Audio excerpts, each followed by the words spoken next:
Ok, buenas noches, Dios les bendiga. Este hermoso miércoles 11, 10, ¿no? 10. 10, miércoles 10 de febrero, los días pasando rapidísimo. Y nada más como un recuento de lo que estuvimos estudiando, es de cuando Moisés mandó hacer todo el mobiliario del templo. Eso se ve en los últimos capítulos del Éxodo. Y Dios quería tener un lugar donde mostrarse a su pueblo. Y por eso es que le pidió a Moisés: quiero que hagas un tabernáculo.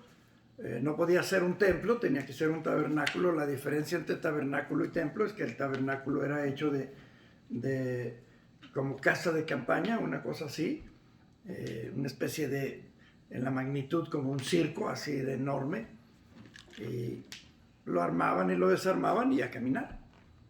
Entonces él quería un lugar para poderse mostrar a su pueblo, porque su pueblo se preguntaba, era una de las preguntas que ellos hacían: ¿y dónde está nuestro Dios? Entonces él quería que físicamente no lo podían ver porque él no tiene un cuerpo.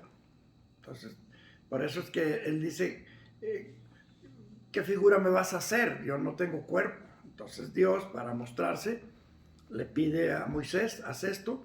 Y ahorita en el capítulo 40, que es el que vamos a ver, Éxodo capítulo 40, ya para terminar el libro de Éxodo, es el último capítulo que tenemos aquí en el libro de Éxodo. Como lo hemos venido repitiendo, Éxodo significa salida, es el proceso de la salida hasta llegar a la tierra prometida. Entonces Dios le dice a Moisés: Moisés, quiero que me hagas esto. Y él utiliza a gente muy bien preparada, tanto espiritualmente como físicamente, para que hiciera todas las cosas de acuerdo a como Dios las quería. Y vamos a comenzar leyendo el capítulo. Es un capítulo en el que vemos que le traen a Moisés, y dice ahí, comenzando, dice: luego Jehová habló a Moisés diciendo: en el primer día del mes primero harás levantar el tabernáculo de reunión. El primer día del año, en pocas palabras. El primer día del primer mes. O sea, es como para nosotros el día que celebramos el año nuevo. Ellos iban a celebrarlo con su tabernáculo, así como nosotros que hacemos propósitos y todo. Ellos iniciaron una vida nueva, ya con la presencia de Dios en sus vidas, y no solamente de una manera pues de fe, sino literal, manifestándose. Entonces Dios le dice a Moisés: Moisés, el día primero vas a dar la inauguración de este templo. Dice versículo 3: y pondrás en el arca del testimonio, pondrás en él el arca del testimonio y la cubrirás con el velo. Meterás la mesa y la pondrás en orden. Meterás también el candelero y encenderás sus lámparas. Y pondrás el altar de oro para el incienso delante del arca del testimonio. Y pondrás la cortina. Si nosotros vemos, Dios tiene un orden. Y siempre tenía que ser en el lugar exacto donde Dios le pidió. Siempre, todo. Cada vez que desarmaban y volvían a armar, tenían que quedar los objetos exactamente donde Dios le había dicho: así quiero que sea. ¿Por qué? Porque es figura de lo que está en el cielo. En el cielo está tal cual como Él lo tiene diseñado, y a Moisés se le presentó y le dijo Dios: así es como quiero que lo hagas. Moisés tuvo la oportunidad de verlo, antes de iniciar la obra. Entonces vas viendo todo como van ordenando. Versículo 10, ungirás también el altar del holocausto y todos sus utensilios, y santificarás el altar y será un altar santísimo. La palabra santificar, a lo mejor lo saben, a lo mejor no, algunos lo sabrán. La palabra santificar tiene dos aspectos. Uno, que es el más importante, el apartar para mí.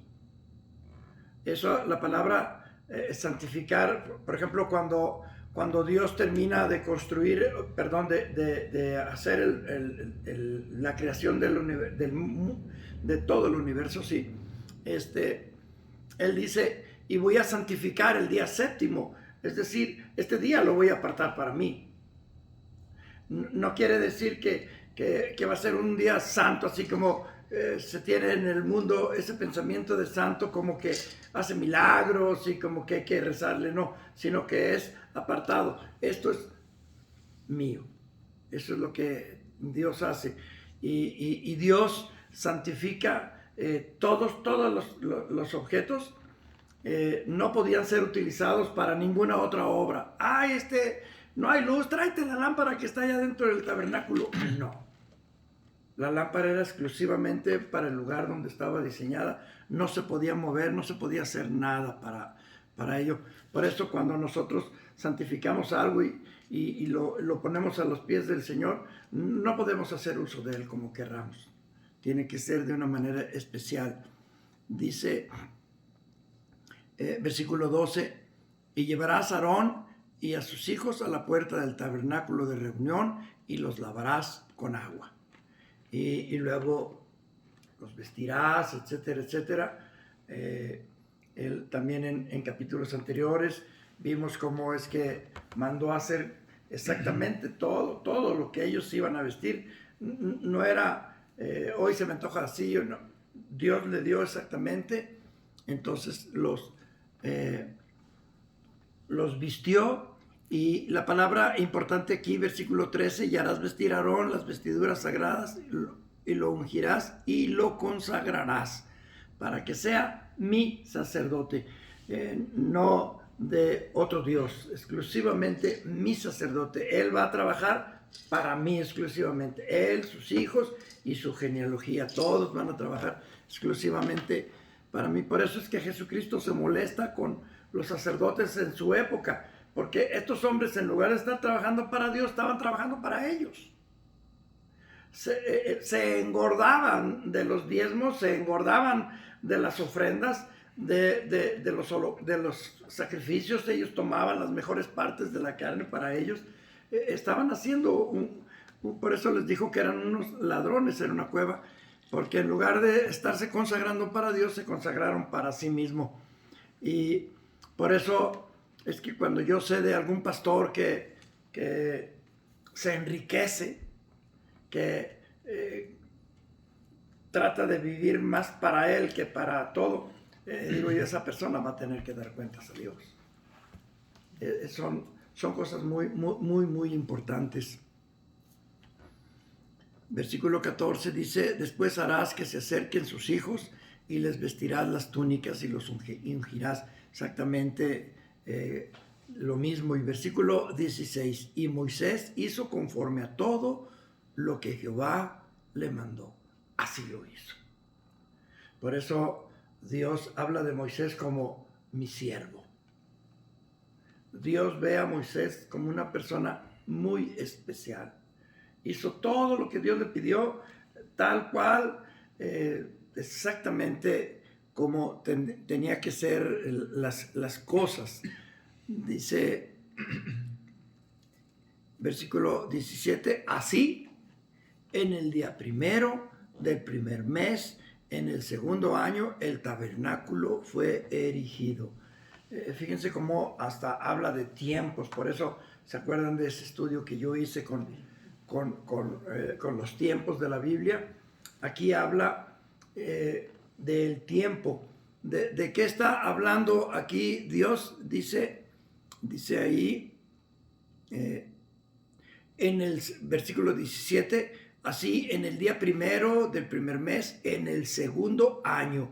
¿De qué habla el segundo año? Del día que salieron. El día que salieron, ellos, acuérdense que Dios da fechas exactamente, el segundo mes, el día 10 y etcétera, va dándoles.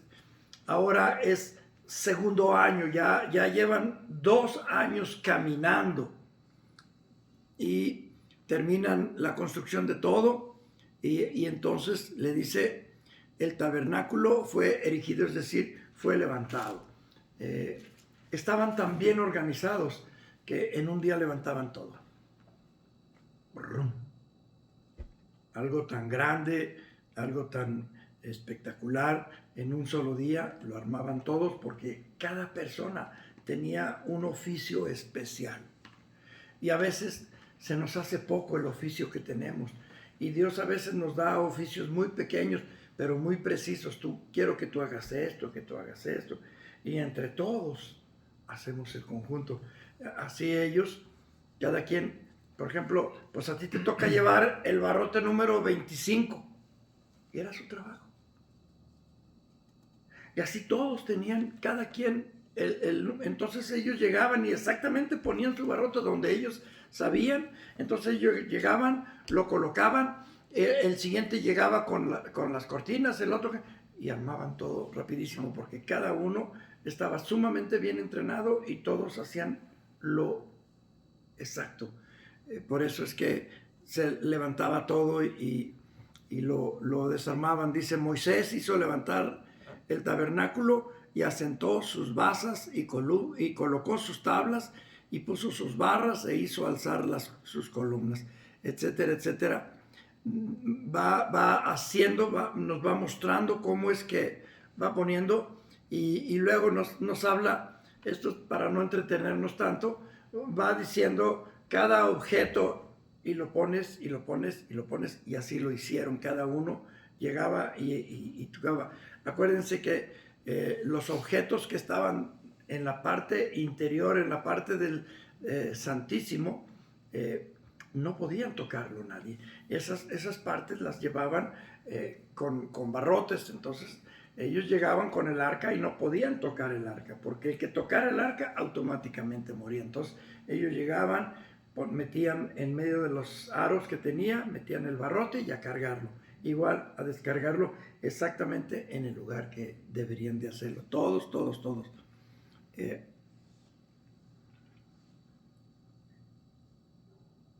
Versículo 26.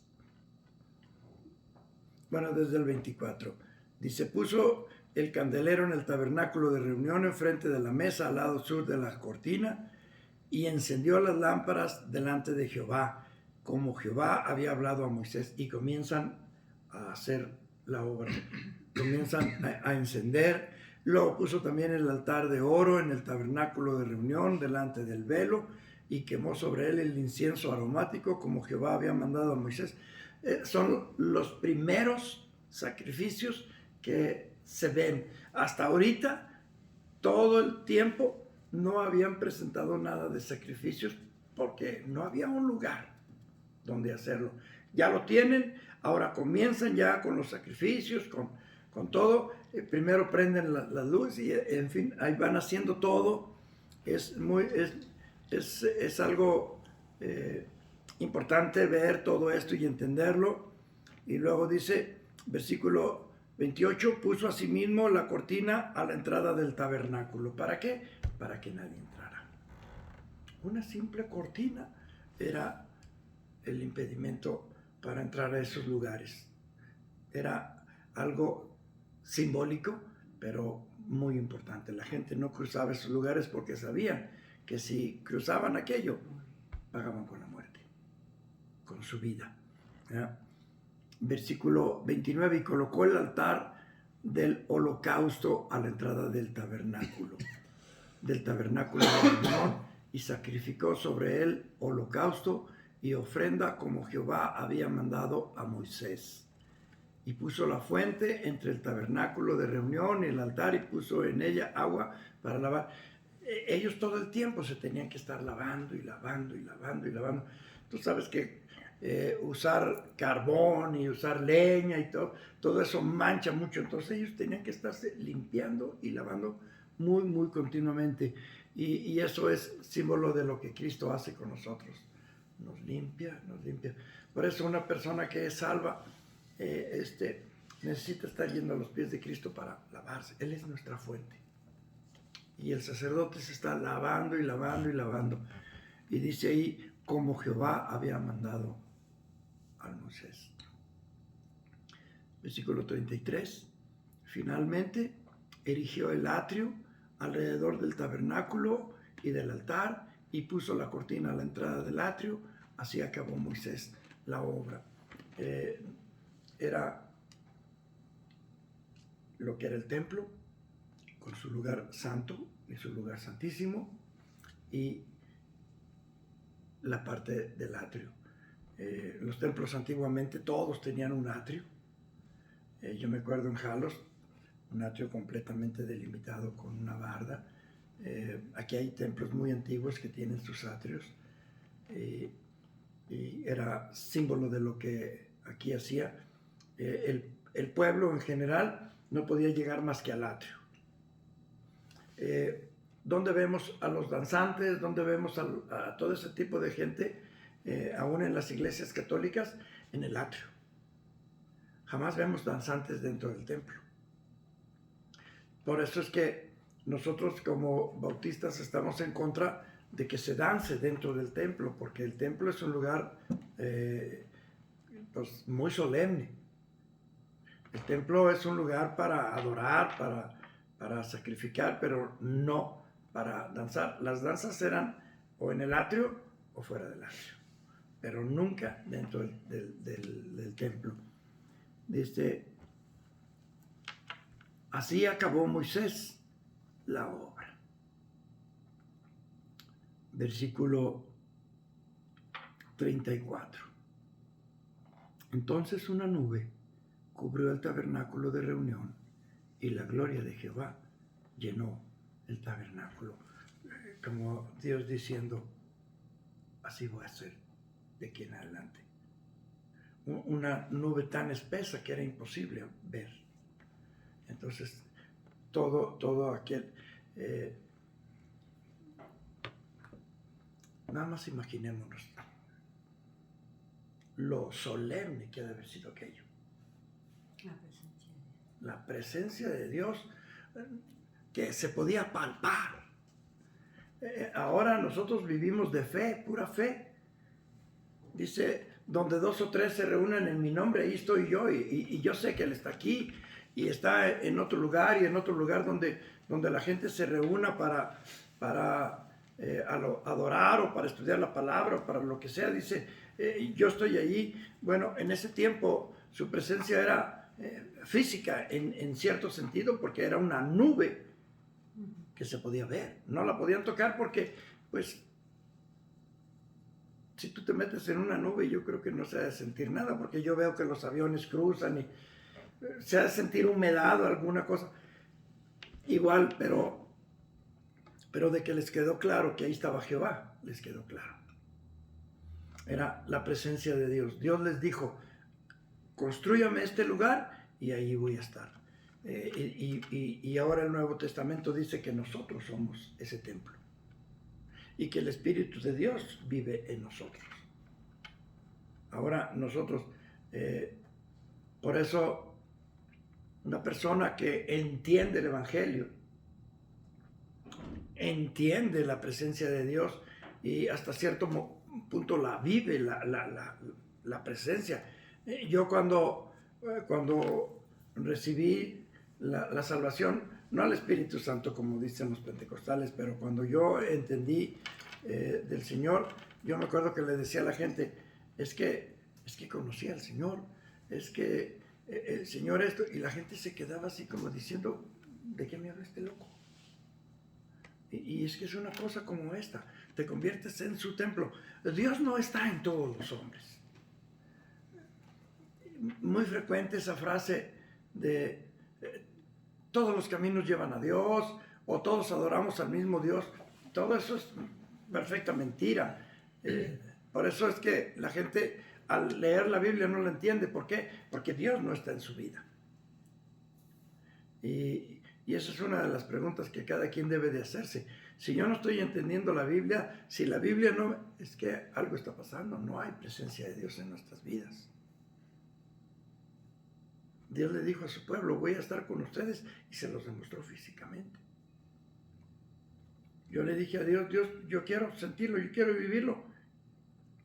Mi vida cambió, ¿por qué? Porque hubo algo.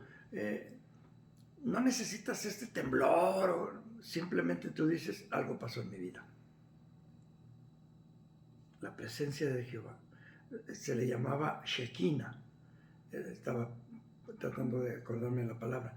La palabra Shekinah era la gloria de Dios, o sea, cuando la presencia de Dios se hacía notar. Dice versículo 35, y no podía Moisés entrar en el tabernáculo de reunión porque la nube estaba sobre él y la gloria de Jehová lo llenaba. Ni el mismo Moisés, que estaba acostumbrado a hablar con él, había ido hasta allá para recibir los 10 mandamientos, y aún así cuando vio aquello no se atrevió a entrar. Aquello ha de haber sido impresionante, como cuando por primera vez prendes las luces de un edificio y todo se ilumina. Así imagínenselo, pero con proporciones mucho más grandes, pero algo así para poderlo entender. Versículo 36, y cuando la nube se alzaba del tabernáculo, los hijos de Israel se movían en todas sus jornadas. Dios era el que estaba presente en el tabernáculo. Cuando Él se elevaba, entonces todo el pueblo entendía, vámonos, es tiempo de caminar. Y por eso dice ahí, dice, y cuando la nube se alzaba del tabernáculo, los hijos de Israel se movían en todas sus jornadas. O sea, ellos hacían jornadas de aquí a aquí. De caminar. Y luego de aquí a aquí de caminar. Todo el pueblo, el pueblo se acomodaba, en el tabernáculo quedaba en medio. Nomás que no recuerdo yo cómo se acomodaban cada uno. Mentiría si les dijera. 3 tribus adelante, 3 tribus atrás, 3 tribus de un lado y 3 tribus del otro. Cada uno con su propia bandera. Por eso cuando los testigos de Jehová dicen que no debemos tener una bandera, ellos tenían su propia bandera, y con ver su bandera sabían que ese era su grupo. Y caminaban todos. Imagínense 3 millones de personas caminando todos en grupo. La polvadera que se levantaba. Con animales, con niños, con mujeres, todo. Ahí va el pueblo. Y la nube los cubría. Entonces no había calor, porque esa nube los cubría a todo el pueblo. Ahí va la nube caminando y ellos abajo de ella. Dice allí, pero si la nube no se alzaba, no se movían hasta el día en que ella se alzaba. ¿Y por qué no se alzaba? Dios sabe por qué. Si iba a haber un peligro, o si no quería que llegaran en tal día ya, no sé. Dios que conoce todo porque Él está acá. Él sabe todo lo que está pasando alrededor. Él llenaba el tabernáculo y la gente, todos a descansar, cada uno alrededor, todos viviendo en sus propias pues sí, tiendas. Armaba cada quien su pequeña tienda y con toda su familia y a vivir. Y en cuanto veían que aquella nube se levantaba, a correr, a armar todo, primero sus cosas, y luego iban y levantaban. Los levitas, que eran los encargados del templo, los levitas cada uno a su oficio y a caminar. Algo debe haber sido hermosísimo. Por más películas que hagan y por más, jamás nos vamos a imaginar lo hermoso que ha de haber sido aquello. Por eso los pueblos a su alrededor le tenían temor a Israel. Que ellos se elevaban y comenzaban a caminar. Algo preciosísimo. Dice, pero si la nube no se alzaba, no se movían hasta el día en que ella se alzaba. Porque la nube de Jehová estaba de día sobre el tabernáculo y el fuego estaba de noche sobre él, a vista de toda la casa de Israel en todas sus jornadas. Si Dios quería que caminaran de noche, dice ahí, y el fuego estaba de noche. O sea, luz para que caminaran. Sombra en el día, luz de noche. Así es de que imagínense todo aquello, porque cuando uno analiza los números, te pones a pensar y dices, no, pues sí, 2, 3 millones de personas, todos caminando. Vamos a ver más adelante más cosas muy bonitas de todo lo que hacían la gente ahí. Dice, a vista de toda la casa de Israel en todas sus jornadas. Jornadas es, como les digo, el tiempo que llevaban. Ahora sí, hasta aquí. Y ahora hasta aquí. Y ahora hasta aquí. Y así iban llegando hasta llegar a la tierra prometida. Esa era la idea. Llegar a la tierra prometida, cruzar el Jordán y poseerla. Algo bien sencillo. Pero luego vamos a ver que no lo lograron. Libro de Levítico, capítulo 1.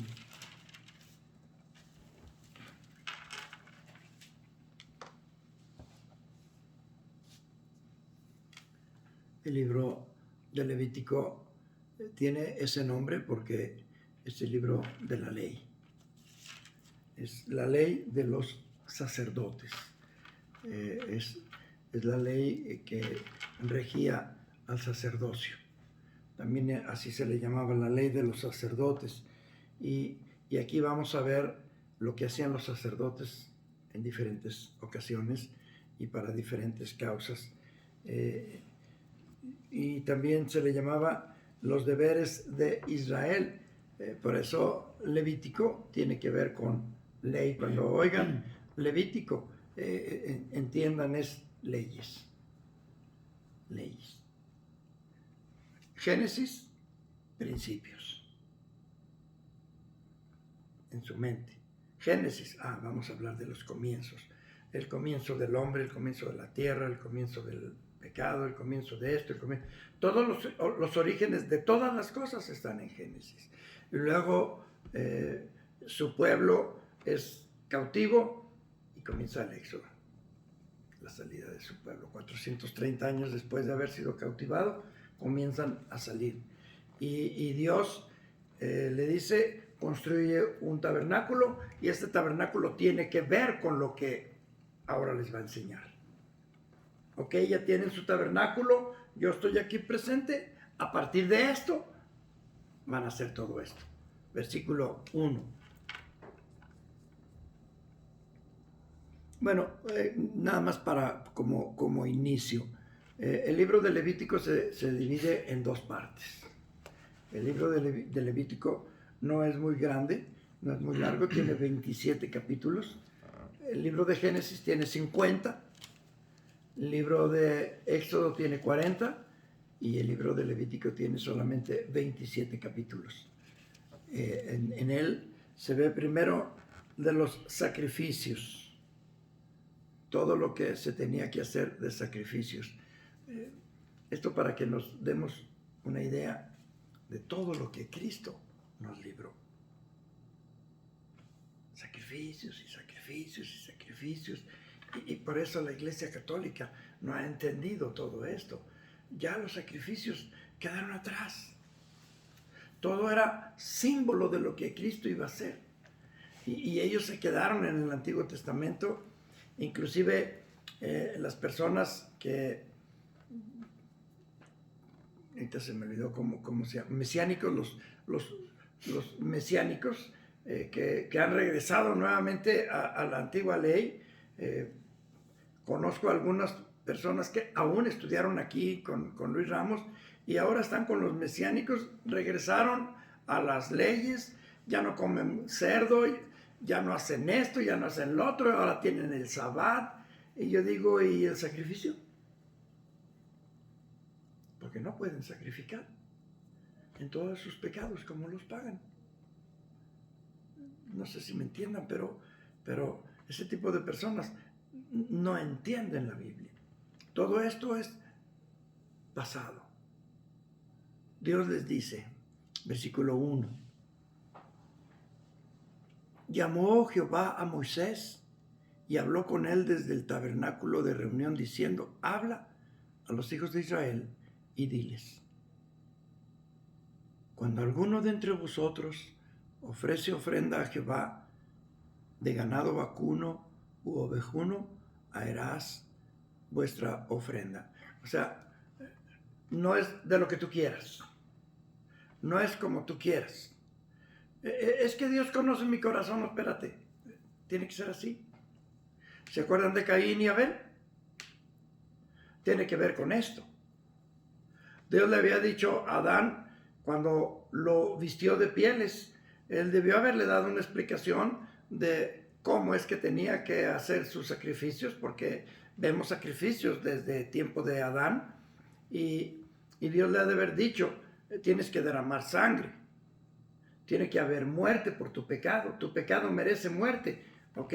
En lugar de que mueras ahorita, voy a darte la oportunidad de que tú sacrifiques algo, y luego lo vemos más adelante en los patriarcas, y luego lo vemos en Abraham sacrificando, y todo lo que ellos sacrificaban era holocausto. Ahorita les voy a dar una explicación.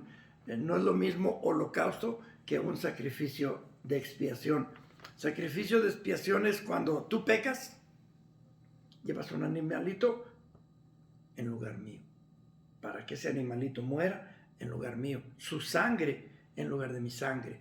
Entonces era la manera. Pero cuando era un holocausto era como una especie de ofrenda a Dios. Por eso le dice, versículo 3, si su ofrenda fuere holocausto vacuno.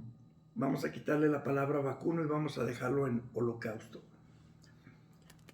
El holocausto se diferenciaba del sacrificio en que el holocausto era quemar completamente al animal.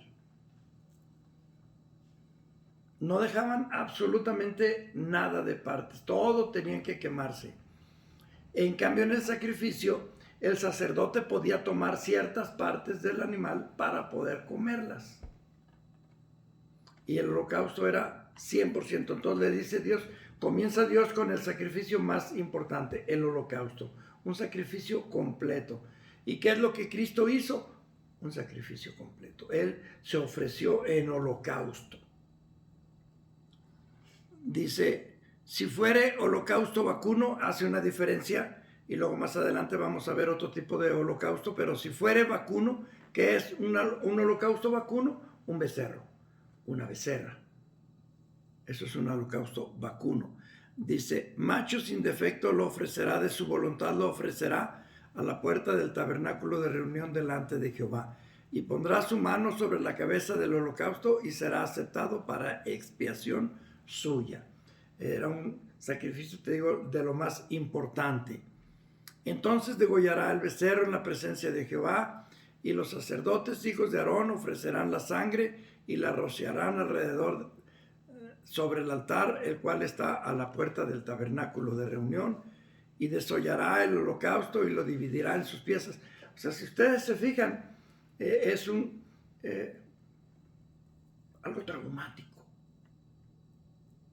Imagínate, primero había que matarlo, y luego, ¿saben lo que significa la palabra desollar? ¿Qué es? Que le quitan toda la piel, ¿no? Quitarle la piel. Y luego partirlo en partes. Y luego lavar todo para poderlo ofrecer. Era todo algo realmente como para decir, yo no quiero volver a pecar. Pero el hombre se acostumbra a todo. Pero si lo ves, versículo 8 dice, Versículo 7, y los hijos del sacerdote Aarón pondrán fuego sobre el altar y compondrán la leña sobre el fuego. Luego los sacerdotes, hijos de Aarón, acomodarán las piezas, la cabeza y la grosura de los intestinos sobre la leña que está sobre el fuego que habrá encima del altar, y lavará con agua los intestinos y las piernas, y el sacerdote hará arder todo sobre el altar. Holocausto es ofrenda encendida de olor grato para Jehová. Eso era si era un vacuno. Si su ofrenda fuere holocausto, si su ofrenda para holocausto fuere de rebaño de las ovejas o de las cabras, macho sin defecto lo ofrecerá. Y lo degollará al lado norte del altar, delante de Jehová, y etcétera, etcétera. Todo otra vez lo mismo. Si es de vacuno, si es de cabra o de oveja, era hacer lo mismo. Y les pide cómo tenía que hacer todo. Y versículo 17, y ahí vamos a terminar, dice, hay otra ofrenda, se me había pasado, la tercera ofrenda. Si la ofrenda para Jehová fuere holocausto de aves. ¿Por qué hay la diferencia entre unos y otros? No es lo mismo el costo de un bovino que el costo de una oveja, que el costo de un ave. Cuando Jesucristo nació, José ofreció 2 aves. ¿Por qué esa diferencia? Por las cuestiones económicas, por las cuestiones de, por ejemplo, los reyes, los príncipes, los líderes de las castas. Ellos tenían que presentar algo más. No se conformaba Dios con una tórtola, con alguien que fuera un millonario. A él le exigía un animal más grande. Entonces a cada uno. Entonces también existía para los más pobres. Acuérdense que María y José eran de las clases más humildes. Entonces, si era de ave, también ahí están todo lo que tenía que hacer. Pero había que quemarlo por completo. Todo, dice la Biblia, que era para Jehová. Y todo eso tiene que ver con Cristo. Ya nosotros no tenemos que estar presentando cada año, y cada vez que pecamos, y cada vez que hacemos algo malo, ya, para nosotros se acabó. El pueblo de Israel perdieron su templo, y ¿cómo es que hacen todo esto? Si no tienen el sacrificio de Cristo, entonces sus pecados están sin expiación. La palabra expiación es pagar por aquello. Ya no tienen manera de pagar nada porque ya no tienen ese templo. Padre, gracias te damos porque nos permites estudiar de tu palabra. Gracias porque todo lo que nosotros podemos entender es que ya Cristo hizo todo esto. Gracias, Padre, porque tú nos permites llevar a cabo estos estudios para entender lo que Cristo hizo. Yo ya no tengo nada que hacer en esto, pero Cristo lo hizo. Gracias, Señor, en el bendito nombre de Jesús.